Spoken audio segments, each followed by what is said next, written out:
Good morning friends, কেমন আছো সবাই? আশা করি সকলে ভালো আছো।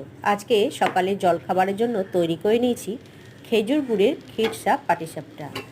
আমি ব্যাটাটা রেডি করেছি সুজি, ময়দা, চাল গুঁড়ো দিয়ে, আর উষ্ণ গরম দুধ 1 কাপ আর 1 কাপ জল, সামান্য 1 চিমটে লবণ আর 2 চামচ মতো সাদা তেল দিয়ে ব্যাটারটা গুলিয়ে নিয়েছিলাম জল আর দুধ দিয়ে।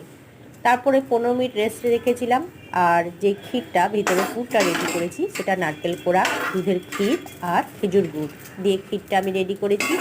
এইদিকে তাওয়াতে ঘি ব্রাশ করে দিয়ে 1 হাতা করে ব্যাটার নিয়ে গোল করে ঘুরিয়ে দিয়ে ভিতর থেকে ক্ষীরের পুরটা দিয়ে দিয়েছি, নারকেল আর ক্ষীরের পুরটা।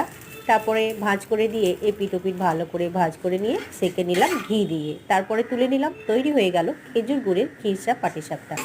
ভালো লাগলে লাইক করবেন, আর নতুন বন্ধুরা অবশ্যই চ্যানেলটি সাবস্ক্রাইব করে নেবেন। আমার ভিডিওগুলো দেখার জন্য আপনাদেরকে অসংখ্য ধন্যবাদ। ভালো থাকবেন।